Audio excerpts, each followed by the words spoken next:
Howdy, folks. So I wanted to get on here for a couple reasons, and you might see me look off to the side a little bit because I have some notes wrote down. One, I wanted to share that we have a fundraiser going. We're raising money basically because we want to take a stand for the future of our animals and our rights to be owned by them. There are so many of us right now, which I'm sure many of you have seen all over social media. I've listed them before, but recently it's been the zoo in Virginia, and there's been the ostriches that were all killed up in Canada, and Florida, it's just an everyday ongoing battle. But many of us are being harassed and terrorized, way too much suffering for animals and the people that they own, and it has to stop. So it's going to take an army, and it's obviously going to take money.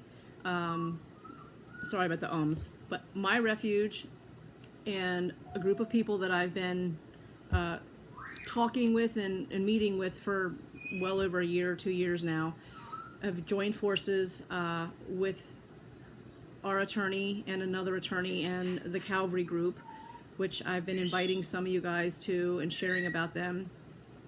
We need to fight, and we need to put an end to the abuse of power, the corruption, the infiltration of PETA that's in so many organizations, agencies, and even our government. Every ounce of support counts. So please, if you think that you've got to do some lump sum of money, if you want to help, you can either do it for our fundraiser, or you can go to the Calvary group. It's all over my page. You can click on that link. They take donations too. It's not a huge organization. I mean, they've been doing it for a long time, and they got good staff, but it's not some enormous, organization where your money is going to go, oh, where's it going? It strictly goes to them. And if you get on their website and you look, it explains who they are, what they do, but they basically fight for people's rights to have animals and animal businesses and things like that. And they're also about, good stuff. I'm not talking about puppy mills and laboratories breeding monkeys for scientific research. So I wanted to kind of put that out there, and then today's been a hard day, so I'm just trying to get my my mind together here, and it's my husband. Okay, so here's the thing too. I've been trying to get on TikTok. I've been messing with that. Facebook I've been on forever, so I'm kind of familiar, except for they keep changing things. I have an X account, but I hardly ever use it because it makes no sense to me. Instagram, and I have a YouTube channel too, which I haven't really messed with in forever. But here's the thing. I'm trying to do all I can to raise money. So, I see all these ways that you can make money on, TikTok and Instagram, I guess you can too. Facebook, I'm more familiar with. But I find in order to do that, you're sitting here in front of the phone or the computer for hours, trying to figure out how to do all this, not to mention the time it takes to find the right words, to find the right pictures, to follow the rules, to make it happen. It's just so much time is lost. If you have nothing else to do, I guess, and it's just fun playing with videos, maybe it works for some people. But for me, it's time I'd rather spend with my animals, fixing up my property right now, and for me, physically going out and talking with people and educating people, and just helping people. That's more gratifying to me. So it's hard, but I'm going to keep trying. I'm going to eventually, I think, just pick one or the other that I'm going to focus on. I'm not sure whether it's going to be Facebook, TikTok. I lean more toward Facebook just because I've been doing it longer, and I think about my YouTube channel maybe too. TikTok is just Dusty. The bird's so loud. A lot more hate on there, so I don't know. But the thing is so much of today's world to survive and get ahead is wrapped up in social media, and I'm sure that's by design. But in doing so, I think we lose social skills. We lose the bond and the connection with people, and just so much more. It's fading away. People are hiding behind their houses, behind computers, to order groceries, to order medicine, to to buy anything or to get dinner. You know, it's like people don't want to go out and converse and show affection and compassion. And I get some people can't, and I guess it's convenient, but it's getting to where it's just too much. And I know in some of the stories that, you know, videos and things I've been posting, people have been asking questions, like when they come in and they see Leah passed away, oh, what happened? Or they see Ezra and they're like, oh, why don't you have her? Where's she at? You know, and then I might say something like, oh, we're still trying to fight FWC to bring her home or whatever. And they're like, oh, what do you mean? What happened? So people are going to ask questions that haven't been following the story or just joined on our page or whatever. Or the battle that we've been dealing with all the way around for the last several years. And I will get to that in detail. I'm working on videos and stuff on my website at some point. But people have to understand that when you see a post or a video talking about Leah, talking about what's happened with Ezra, talking about the battle over the last 3 years at FWC, for those of you who don't know me or haven't, you know, seen my videos or whatever, and people are busy, so I get that. But what I'm saying is it's kind of like when somebody asks me a question, it's kind of like jumping in the last 15 minutes of a super intense, you know, suspense movie and being like, what happened? If you don't see the whole thing or at least know the beginning or even some of the middle, it's pretty hard to just comprehend the end of it. And so that's how it kind of feels for me trying to describe. So if you ask a question on there and you're genuinely interested or you just want information, and be careful how you word it, I guess is what I want to say. Sorry about that. I don't mind answering questions, and I don't mind trying to help educate. I'm not going to say educate because I think we all get educated from each other. I don't think there's just... The word professional and all that bothers me sometimes because I don't care how many years you do something. It's about how involved you are in doing it and how much your heart's really in it. So that's a whole different day and a different story. But I guess what I'm getting at is just when people ask me questions on there, and I know sometimes people have, especially if they're from a different, like I've had people from different countries or whatever ask a question and their English is not great. So I'll say, why do you ask? Or what do you mean? If they come back and they're truly asking a question, I don't mind answering it to the best of my knowledge or directing them in the way it can be taken care of or answered. However, if you get on there and you're just being ignorant and being nasty, and there's a lot of it, I have a really hard time. I'm getting better at it, depending on what the question or statement is, of responding. But it's going to get to the point where I'm just going to, if I can tell for sure it's just somebody being a jerk, which I know a lot of this now, they got these AI things that just use people's accounts and ask questions and do stuff, and I think Pete is behind that too. They're behind a lot of crap. I know people get sick of saying that and they think it's some conspiracy theory, but you're going to find out real soon. I'm going to delete it and I'm going to block the person because I just don't. I don't have the time and I just don't want to deal with it. So I'm not really sure what else I wanted to say. I guess I feel like over the last several years, especially doing the refuge and working with the kids in the programs and just other things and the crap that's happened with FWC and the stuff that I've seen happening in other states with USDA and just different organizations, I feel like there's a lot that I want to share, a lot that I think that would be helpful to people. It doesn't matter if you own a dog, fish, or if you own a freaking camel. PETA is infiltrating everywhere and they're after everybody's animals. People are always like, oh, you should just take your animals and run to Alabama or run to South Carolina or wherever. You know, that's what they want. They want everybody to run from one area to the next to where everybody's in one little area and then they can target you. Florida's just easier because everybody has to have permits. They're supposed to. So they already know who's got what, and that's how they track them down and harass them. With that being said, which I've said in almost every other video that I've mentioned them in, not everybody within that organization, and I'm talking about captive wildlife because I don't deal with any other end of that, and it's a big organization or agency. Not everybody there is bad. I have talked to a few through other means so that it couldn't be tracked that still work there that are terrified. The only reason that they are still there is because they've been invested for so long they don't want to lose their retirement, but they see what's going on and they're afraid. Not for everybody, but for themselves and everyone else. There was a gentleman several years ago that predicted within a couple years we were all going to be shut down and lose our animals. And used to work for them and left because of the corruption that was seen, as well as one of my previous inspectors that still comes to our meetings.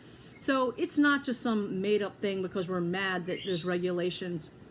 That was one of the things that I liked about when I moved to Florida, was that they did have some regulations, because it just keeps people from impulse getting animals like that, or any animal shouldn't be impulse, but exotics, and especially, monkeys and primates, monkeys especially, something that is as intelligent, if not more intelligent than we are, that requires just constant stimulation and enrichment and a lot of room and a lot of time and extremely expensive vet bills, and is not for somebody that wants a clean, perfect house with nothing broken and no pee and poop everywhere, because that's just not how it is.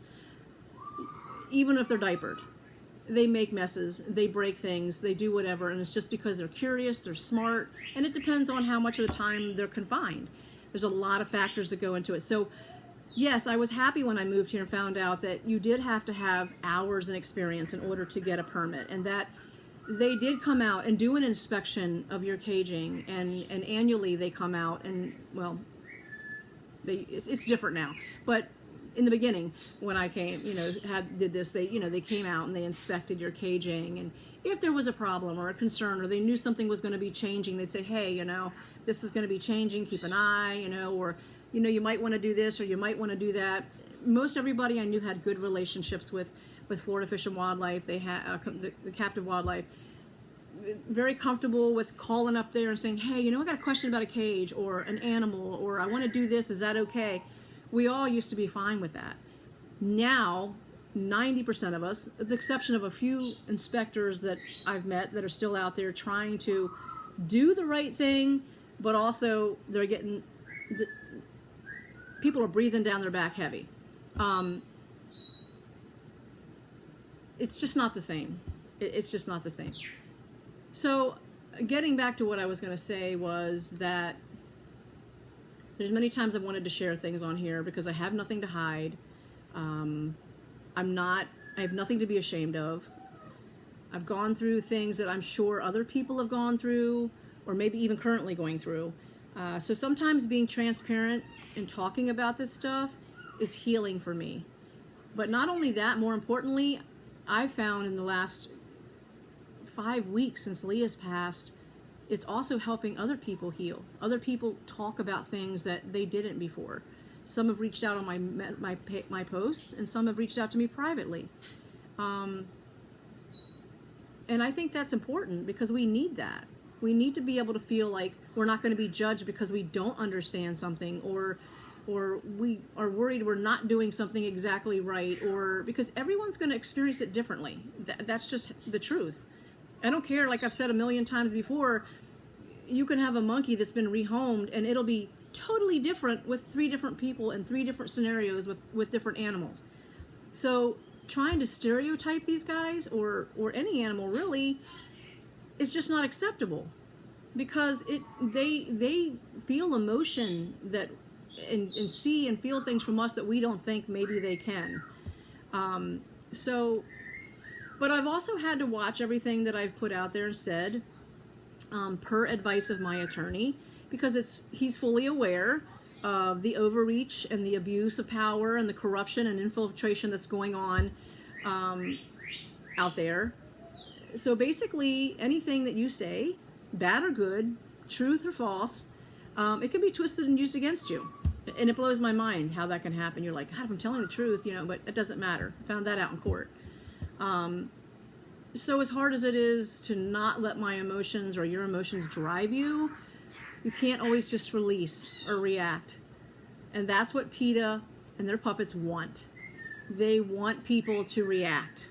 They want people to fight and get mad and turn on each other, and especially animal people. And that's what most of the media wants to. Now, not all, realize I said that, but most. Because the more attention they get, the more likes, the more comments and shares, it just furthers their agenda and deepens their pockets. So you just got to be careful. But at the same time, I think, when I was talking to them at the Calvary group the other night, we can't hide either. If we don't stand up together and fight together, nothing is ever going to get resolved. And the people that are hiding because everything's going okay and they've got good inspectors and they've got everything okay, and they live in a place they don't have regulations or rules and whatever, there's going to be a time. And that's what we're trying to prevent. And that's what we're trying to do, is for everyone, not just me, not just the people that have so far been affected. But you also can't expect to hide and ignore people when they're reaching out to say, hey, do you mind vouching for us or voicing up for us? And kind of just putting a blind eye and a deaf ear, because you can't expect people to be at your rescue if you're not going to stand up and do the right thing. So, and that, I preach on Charlie Kirk a lot, but that is one thing I loved about that man. And I get so tired of seeing these people on there going, oh, he was just a podcaster, and he was a disciple for God. That man went out. He was not a podcaster until recently. That man was out in the public, full blown. He got death threats, all kinds of crazy crap, and I'm sure I'll get, flack for this because we have the haters out there and the Karens and whatever. But you'll just be deleted and blocked, so I don't care.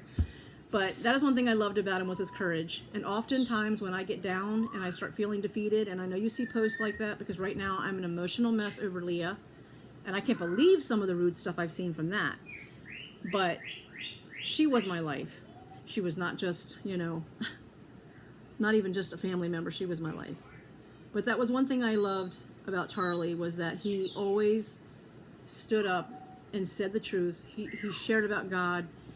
And I watch his stuff sometimes because it gives me inspiration to know that, you know what, you don't always have to be mean, but it's okay to be passionate about what you believe in, especially when it's being honest and being truthful and it's coming from God's word and it's taking care of God's creatures. So maybe that's part of the reason I'm going through all this, because every time something bad happens, it fires me up and puts me back in the ring. I don't know. I just keep opening my word right here. It's falling apart, written in every day. And I read it. And I soak up and I put on my armor, and I'm going to do the best I can. Does it mean I don't cuss? Does it mean I don't get pissed off? Does it mean I don't still have road rage or whatever? No, I'm not perfect. No Christian is. No God-fearing, loving person is. But there's a difference in somebody that just says one thing and lives another, and a person that's convicted when they do wrong and they stand for the truth. These are God's creatures. Right in Genesis, it talks about him putting them here for us to have dominion over them and care for them responsibly. And he speaks on it several times throughout the Bible about caring for the righteous care for their animals and just so much more. But that's a whole another topic. But what I was getting back to saying was, I think the reason that PETA and these organizations that control everything we do with our animals, like USDA, Fish and Wildlife Commissions, different states is different things. Why they're so hard on us, I believe, is because, with all my heart, they want to keep us on such a tight leash that we are unable to, how do I put it?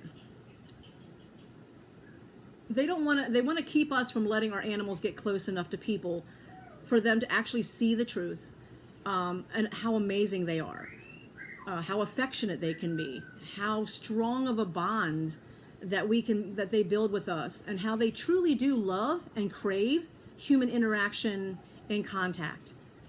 Of course, there's cases where they might not, especially if they've been abused or they've never really been around humans.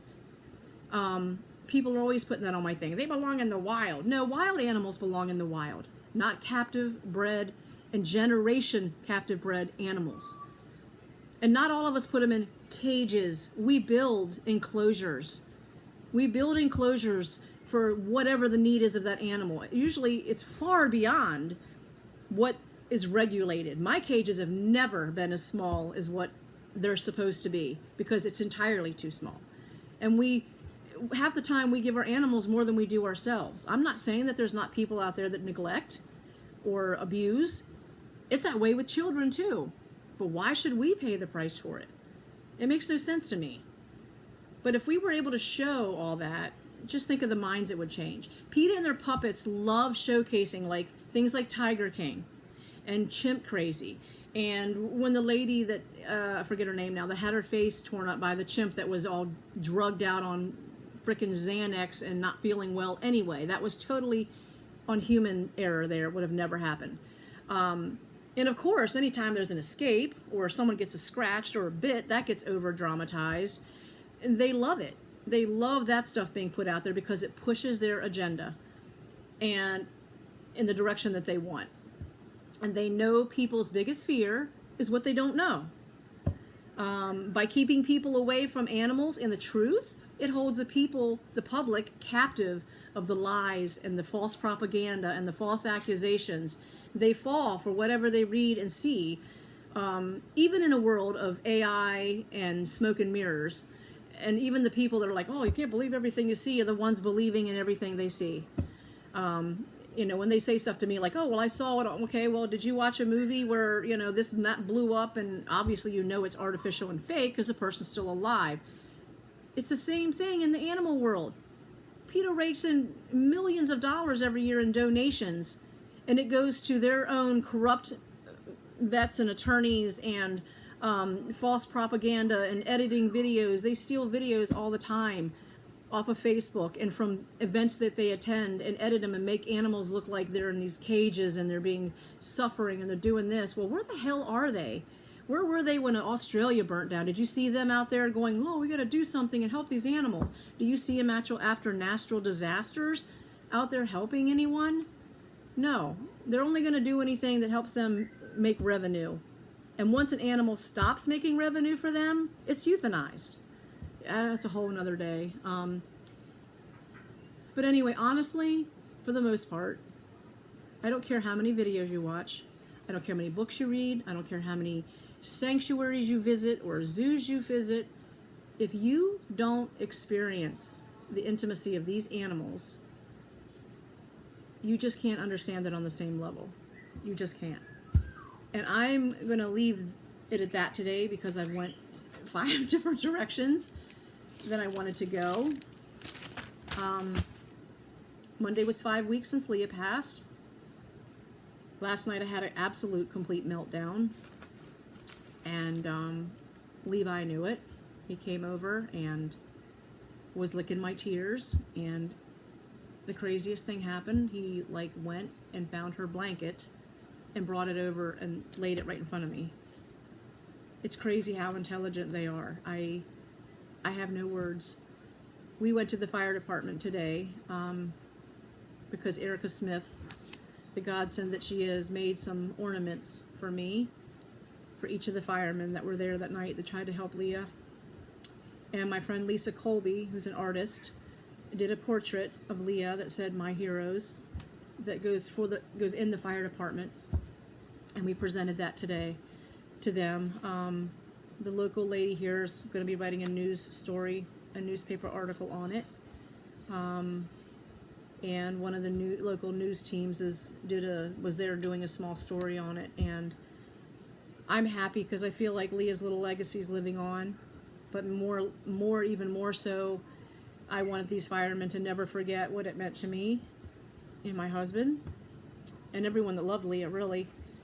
But not only that, this fire department does a lot of stuff for our community that nobody really ever sees unless they go onto their page. They're just so modest about it, but they do so much out of the kindness of their heart, far beyond being first responders. So I really wanted to make sure at a Thanksgiving time of year that they knew how thankful we are. There's still a lot of questions about Leah's death, and like I said, there's a lot of stuff that's going to get put out there. I just can't do it all in one video because one thing makes my mind rattle and go to the other. I have to pick up her ashes. They've been ready for a week, but we're waiting because I'm meeting up with the vet down there, is going over all of her history of medical stuff and things because I had some questions and I need to know. But I lost my train of thought there for a minute. She did not die. I know one of the news things kind of got it wrong. She did not die of diabetes. She went to the vet the day before she died because she was in ketosis, but that was not the reason. I'm not trying to blame anyone. Well, I am trying to blame anyone because that's going to get touched on too. I honestly believe without PETA's infiltration in these agencies, I think that the agency here would not have done the stuff that they did to us and caused the havoc that they've caused the last 4 years of our life, which stressed our animals out. And stress can bring on diabetes because our animals never had, our monkeys have never had any issues with their blood work or their exams or physicals ever until this crap started. And that was when Levi had some issues too, but Leah was so attached to me when she had to be at the other house and we were here. It really took a toll on her and us. And that's a whole other thing that I can't get into right now. But the reason I'm saying that is because I think there is someone to blame, but I'm saying as far as the vet thing goes, Leah, in a nutshell, her heart was very strained after the hours of anesthesia that she was under. It's very hard on them. She did not come out well. She was also not monitored, in my opinion, at the end like she should have been, and I knew something was wrong, or not right, I should say. The night before I left, the night that I left there, I should have not left there. She should have never left the vet. She should have been stable when she left the vet, and she could have been. But there's a lot of shoulda, couldas that make absolutely no difference. So I just don't even like going down that road because it just consumes me. I lay awake at night, many nights thinking, maybe if I'd have stayed there, she'd be here, or if I would have stayed at the fire department when they finally got her breathing a little better and not tried to get her to the vet. You know, there's a lot of things that I question, and I try to sit here and tell myself, you know, when I read these comments from some people like she was just an animal, or you'll get over it or whatever. No, you never get over it. You learn to pick it up and carry it with you and deal with the pain. This is not my first loss, but definitely one of the hardest because Leah was so unique and special and different in every way. She was the first thing I went to in the morning when I got up, and the last thing I was snuggling before I went to bed, and everything in between.